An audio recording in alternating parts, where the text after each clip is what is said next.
Olá, queridas e amáveis pessoas da internet, sejam bem-vindas a mais um vídeo aqui no canal, mais um react. Dessa vez a gente vai lá pro Galãs Feios. Opinião de Fernanda Torres sobre evangélicos passa longe de ser correta. E vamos usar esse react como desculpa pra gente falar sobre esse tema importante, né, que é a religião, os evangélicos no país e tudo mais.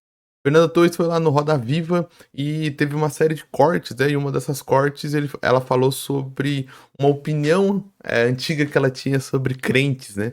Teve o Roda Viva do século passado, que ela falou que tinha preconceitos contra crentes, né? E se retratou, vamos dizer assim, né? Fez uma autocrítica, falou sobre crentes de novo, e o Galãs foi lá e fez um vídeo sobre isso também, sobre a fala dela sobre os evangélicos. Eu gostaria de comentar aqui pra gente usar como desculpa, conversar e complementar a situação, porque eu acho que é um assunto muito diverso e muito importante. Então, vamos lá.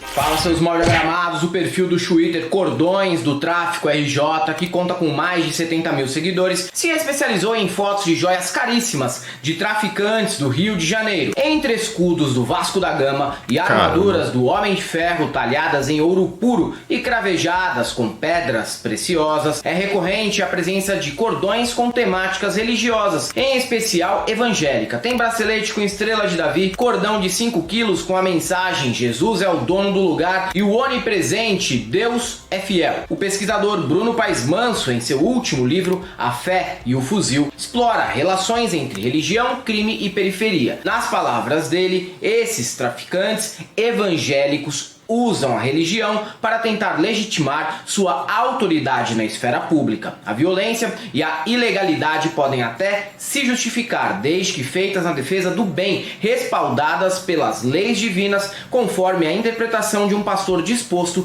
a acirrar os ânimos nesta batalha. Essa visão de mundo, que já tratamos aqui em outros vídeos, chamada de teologia do domínio, é o pano de fundo dessa neopentequização dos traficantes. Quando uma Michelle Bolsonaro tem um piripaque santo com a nomeação de um ministro do STF, ou Jair insiste em usar a imagética política da bandeira de Israel, eles acreditam, ou pelo menos fingem para o gado, que é preciso arrancar Satanás do poder.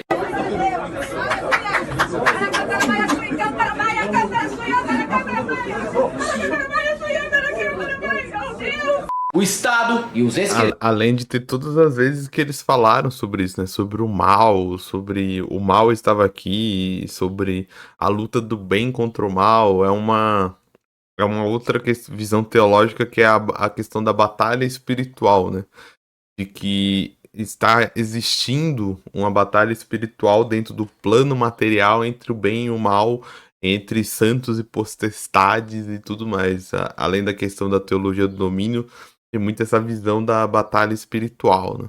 Esquerdistas seriam representantes do mal na Terra e seria necessário travar essa guerra santa contra eles em todos os aspectos da vida, da sexualidade até a legislação do país. Haja visto que eles conseguiram com a lei do protocolo não é não, que excluiu de seu escopo igrejas e templos religiosos. Logo, se toda a vida humana é terreno para essa guerra santa, por qual razão o tráfico também não entraria nesse balaio teológico? Diante disso, a celebrada fala de Fernanda Torres no Roda Viva sobre evangélicos se mostra mais problemática do que pareceu a princípio.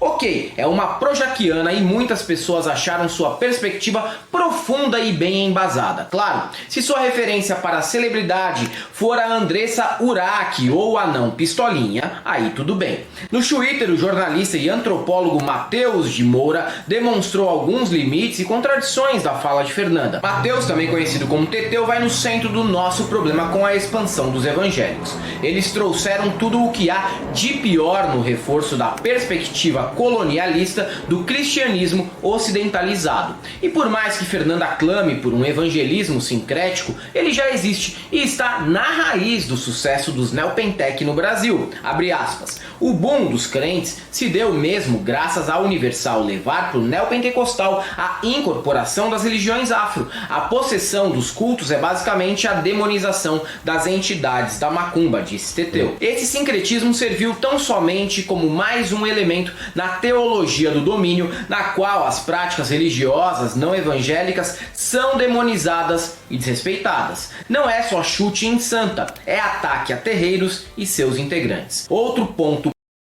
O que deixa mais difícil, assim, só que eu parei num frame muito ruim aqui. Problemático. Desculpa. O que deixa mais difícil, assim, e tipo, no sentido que eu vou falar aqui, não é pra parecer muito inteligente, criticar ou nada, mas é pra adicionar a discussão. Essas discussões sobre a questão do evangélico no Brasil e no mundo, mais o que deixa mais difícil é porque é plural. Plural no sentido de que a gente acostumou falar em evangélicos sem ter muitas vezes a noção de que isso significa um mar de coisas, sabe? Eu acho que cada vez mais a gente precisa, do ponto de vista acadêmico, assim como a gente vai visitar, fazer um trabalho antropológico, por exemplo, sobre o que é o Brasil antes da chegada dos portugueses, a gente descobre que eram inúmeras nações. Existia uma coisa chamada o índio, o nativo, o indígena, sabe? Eram inúmeras nações, inúmeras culturas, inúmeras línguas, inúmeros povos. Quando a gente tá falando dos evangélicos, principalmente no Brasil, a gente tá falando também da mesma coisa, assim. Apesar de ter um ponto em comum em algumas coisas, a gente tá falando de diversos grupos. Então, por exemplo, só do pentecostalismo, a gente tá falando de 3 ondas de igreja separada no século passado, sabe? O neopentecostalismo é só uma das ondas do avanço dos evangélicos. Os evangélicos já estavam avançando desde o começo do século passado com a primeira onda do pentecostalismo, que a gente pode caracterizar principalmente com a Assembleia de Deus e a Congregação Cristã. Por exemplo, eu falei Congregação Cristã aqui, a Assembleia de Deus, provavelmente você já ouviu falar, Silas Malafaia, coisas na televisão, mas Congregação Cristã, por exemplo, você nunca ouviu falar, provavelmente, porque é uma igreja que não usa mídia para se divulgar.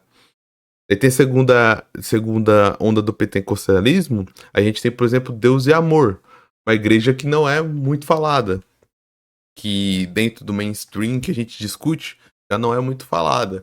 Você também tem as igrejas que estão antes do pentecostalismo, que são as igrejas históricas. A gente tem presbiteriana, a gente tem batista, a gente tem luterana, a gente tem pedobatista, a gente tem diversas raízes. Entende o que eu tô querendo dizer? Não é uma problematização pura e simples para querer parecer mais inteligente e tudo mais. Mas é que essa análise, ela é muito emaranhada, mano. É muito complicado, tá ligado? Tanto que você tem o fenômeno neopentecostal, de tipo, de pastores apoiando coisas extremamente fascistas e apoiando Bolsonaro. E você também, dentro do fenômeno evangélico, você tem o Henrique Vieira, que é um deputado do PSOL progressista, que é evangélico também. Essa que eu acho que é a principal dificuldade da gente analisar os evangélicos. Os evangélicos no Brasil, não tô falando as pessoas evangélicas, né? Tô falando do movimento evangélico brasileiro. É muito diverso. É muito, muito, muito, muito diverso, né? Na fala de Fernanda Torres é sobre o Morro se armou. Vamos desconsiderar um certo racismo velado nessa fala e nos questionar sobre onde estava a atriz nas décadas de 80 e 90. Em 1986, enquanto Fernanda estreava o remake de Selva de Pedra, o Fantástico exibia matéria sobre a escalada da violência no Rio de Janeiro. No mesmo ano, o Ibope perguntou à população fluminense quais problemas deveriam receber mais atenção do governo. A violência ficou em primeiro lugar. Um ano antes de Fernanda ganhar a Palma de Ouro em Cannes, o traficante Escadinha, um dos fundadores da Falange Vermelha, futuro Comando Vermelho, escapou do presídio da Ilha Grande resgatado de helicóptero. Sim, de helicóptero dentro do presídio. Detalhe sintomático, Escadinha, após entrar que história bizarra, mano. regime semiaberto, se tornou evangélico. A relação entre drogas ilícitas, capitalismo e violência urbana não é um fenômeno que nasceu no século XXI, como dá a entender Fernanda Torres. Na década de 80, as drogas como porta da percepção e fonte de autoconhecimento já estavam definitivamente superadas. Esse sonho contracultural estava arruinado desde pelo menos 1969 com a tragédia do show dos Rolling Stones em Altamonte do The Dream Is Over, de John Lennon, em 1970. A chegada... É que eu acho que ela tava falando mais sobre uma questão da galera branca mais intelectualizada, ainda tinha essa questão de tipo ser Porque no Brasil, não porque o Brasil é atrasado nessa visão preconceituosa, né? Mas, pô, até evento de rock demorou pra ter aqui, né? O Rock in Rio é da abertura da ditadura, né? Então até vai ver até essa vibe lisérgica das drogas. Até isso demorou pra vir pra cá também, às vezes. Na perspectiva dela, lógico, né? Cocaína colombiana no Rio de Janeiro dos anos 80 nunca foi inocente e idílica. Foi desde seu início mais uma etapa em uma indústria capitalista transnacional violenta se instalando em mais um país periférico. A fala de Fernanda sobre o morro se armou e no meu tempo não era assim, além de cheia de desinformação, lembrou não o discurso de uma esclarecida e culta artista global, e sim a fala, sabe de quem? Do Capitão Nascimento no Tropa de Elite sobre universitários filhinhos de papai que supostamente sustentam o tráfico. É você que financia essa merda aqui, seu maconheiro, seu merda! Na verdade, desde o livro O Povo de Deus, de Juliano Speyer, certa intelectualidade projaquiana à esquerda da casa do Caetano exala esse respeito misturado com covardia diante dos evangélicos. Não surpreende que a apresentação do livro seja do próprio Caetano. Ao que parece, estamos apenas na espera da vitória demográfica dos evangélicos e até lá devemos nos calar, renunciar à disputa política com pessoas reais e contraditórias e aceitar tudo o que eles defendem. Afinal de contas, vale o mote, não seja de esquerda, senão o Bolsonaro volta, ou algo até pior. No fim, vamos depositar nossas esperanças na abstrata mamãe evangélica pobre e periférica que vai votar no Lula se a gente apenas apontar para o preço em queda do A100 e do patinho no açougue. Todo o imbróglio envolvendo o padre Júlio Lancelotti nos últimos dias, por sinal, aponta para como a questão evangélica não vai se resolver no nível do sorriso e simpatia condescendentes, pois ela é uma mudança nas placas tectônicas da sociedade brasileira. A Folha noticiou que todo o assédio judicial e político que o padre Júlio sofreu tem o respaldo da bancada evangélica na Câmara Municipal aqui de São Paulo. E essa oposição entre o cristianismo do padre Júlio e dos evangélicos é indício de como a sociedade brasileira do século XXI mudou de fato. E para pior. Padre Júlio abertamente se coloca como um seguidor da... É porque principalmente a questão do Padre Júlio, além da questão dele ser uma pessoa que ajuda a população de rua, e tudo isso atrai algum tipo de imbróglio, principalmente nas vertentes mais reacionárias, mais liberais e tudo mais, o que eu acredito que não vai atingir nenhum tipo de imbróglio em outros tipos de linhas. Por isso que eu falei lá no começo sobre a questão das linhas. A questão de falar de questões de linhas não é questão de falar, passar algum tipo de pano, proteção. É só algum tipo de aumento do escopo de visão daquilo que é os evangélicos do Brasil. Vai ter várias linhas que vão concordar com o que o Júlio faz, porque fazem também. Existem várias linhas de igrejas. Eu acho que por isso que muitas pessoas ficam com medo, até que ele falou, né? O medo de se criticar evangélicos, porque existem muitos ramos dos evangélicos, muitas igrejas evangélicas, que assim como o padre Júlio Lancelotti, eles suportam regiões inteiras. Às vezes tem populações de ruas, às vezes tem regiões periféricas que são suportadas no sentido de suporte mesmo, por conta de igrejas. Igrejas que fazem esse papel social, assim como o Júlio faz também. Só que muitas dessas igrejas, não que o Júlio esteja errado, mas muitas dessas igrejas, como eu até falei de um exemplo aqui, elas não usam mídia. elas não usam nenhum tipo de propaganda, por conta de até de vários tipos de crença, né? Então, o ramo evangélico é tão complexo, assim como qualquer tipo de ramo religioso, e tão paradoxal, que a gente vai ter dificuldade de trabalhar, de abordar, porque são tantas visões, tantas implicações, que se a gente for para um extremo só, a gente vai trabalhar esse ramo, a gente vai analisar esse ramo, a gente vai conversar com esse ramo, a gente vai fazer propaganda política, a gente vai o que tem que ser feito, né? Conversa, divulgação, postura, a defender uma posição num ramo que é muito difícil. Acho que esse que é o grande problema, assim, de qualquer olhar intelectual. Talvez nos falta trabalhos antropológicos de verdade, de vivência de verdade, de ir até essa população e realmente sair da abstração, tanto da abstração que é representada pelos políticos, pela pancada evangélica, pelo Edir Macedo, pelo Malafaia, quanto pela abstração da cultura popular do evangélico bonzinho, do evangélico, da senhora evangélica que é dona de casa abstrata. As duas análises, eu acho que são abstrações que a gente entra. As duas análises de abstração, porque, no fundo, a verossemelhança, a realidade desse fenômeno evangélico no Brasil é muito mais complexo do que isso. Tipo, é muito mais profundo do que isso, tá ligado? É muito mais difícil do que isso. Muito. Por isso eu acho que esse receio de, tipo, será que vamos criticar? Será que não vamos criticar? Será que vamos falar? Vamos falar com as igrejas? O Lula tem que se reunir com os evangélicos? Não tem que se reunir, tem que criticar, tem que criticar. Às vezes a gente fica nesse tanto medo porque nos falta conhecimento de causa, de vivência, de estudo, de análise, de convivência para criticar, sabe? Se gera abstrações e preconceitos pré-definidos. As duas falas, talvez, da Fernanda Torres, ficam nessas abstrações, nos dois pontos do rumo, sabe? Primeiro, uma abstração totalmente preconceituosa de odeio crente.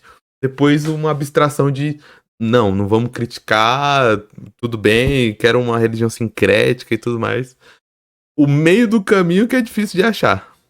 A Teologia da Libertação, de Gustavo Gutierrez e Leonardo Boff. A Teologia da Libertação está na mira da direita desde a década de 80. O governo Ronald Reagan já entendia que esses padres católicos eram um perigo para o capitalismo e defendiam que a política externa norte-americana deveria confrontar. E adiciono, dentro, ó como é complicado. Tem a Teologia da Libertação dentro do catolicismo, que é uma teologia que vai trazer uma leitura mais à esquerda, principalmente marxista, para a igreja. E dentro dos da reforma, das igrejas reformadas, a gente tem a teologia da missão integral, que é muito parecido com a questão da teologia da libertação, que é uma teologia que vai ser perseguida pelos evangélicos também. Então, dentro da igreja evangélica, você também tem um fenômeno da teologia da missão integral, que é uma teologia que tem uma visão mais à esquerda, vamos dizer assim, né? É meio difícil definir isso, porque muitas das vezes eu sei que não existe a política, todo mundo é político, mas muitas das vezes a defesa de alguns pastores, de alguns padres é a política, sabe? Se defende uma visão apolítica partidária, vamos dizer assim, né? É uma visão muito mais política no sentido de como eu vou servir a Deus dentro desse mundo que existe. Assim, sabe? Não é muito a esquerda no sentido esquerda partidário de revolução. Não sei se fez sentido o que eu falei, né? Mas eu acho que deu pra entender. No evangelho, dentro das igrejas evangélicas, você vai ter a teologia da missão integral. Aqui no Brasil você vai ter uma figura importante, não sei falar o nome dele, mas o sobrenome dele é Ramos, Adelvaro Ramos, se não me engano, alguma coisa assim. Por exemplo, que é uma figura que já foi criticada e perseguida várias vezes.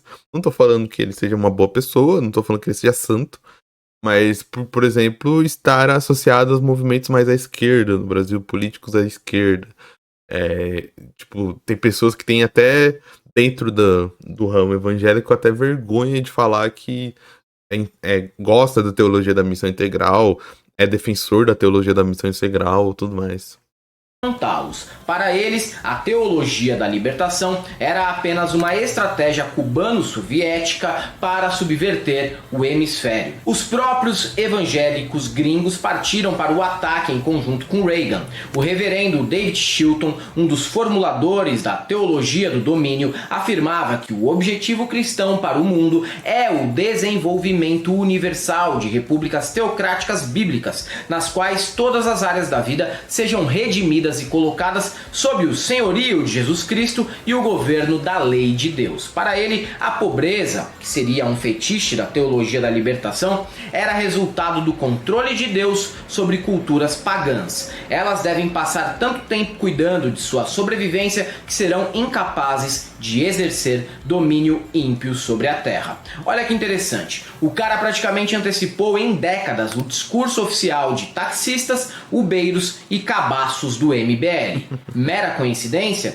Muita gente acha que o crescimento evangélico é um fato singelo e natural e não um fenômeno geopolítico que teve suas raízes décadas atrás, durante a Guerra Fria, e que ainda se faz presente entre nós. Desde a Constituinte temos uma bancada evangélica e 35 anos depois chegamos aos traficantes evangélicos. Até Edir Macedo expôs abertamente seus planos de conquista de poder em livro. A tentativa de golpe de 8 de janeiro teve entre seus principais motores a fala de pastores contra as eleições e contra Lula. Malafaia, por exemplo, se coloca como ator político da mesma grandeza de senadores e governadores, só para vocês terem uma ideia. A questão evangélica não vai se resolver com mesinha, bolo de fubá, conversa, café e submissão. Mesmo que do outro lado da mesa esteja um cantor de MPB 2 vezes vencedor do Grammy ou uma atriz global vencedora em Cannes. Sim, Fernanda Torres, a questão é complexa e de longa duração.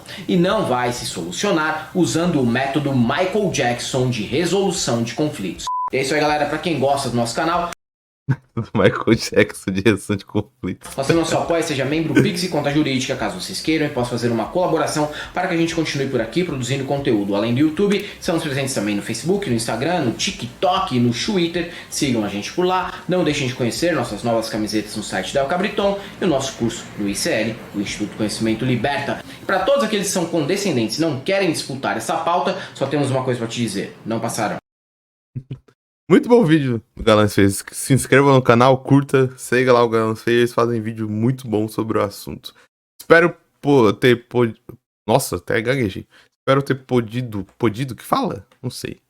Espero ter adicionado alguma coisa interessante. Espero ter adicionado alguma coisa interessante na discussão. Vou ficando por aqui. Se você curtiu o vídeo também, não esqueça de curtir, comentar, compartilhar aqui também. Não esqueça de se inscrever quando dá certo. Tem vídeo todo dia útil aqui no canal. Vou ficando por aqui. Um grande abraço e tchau.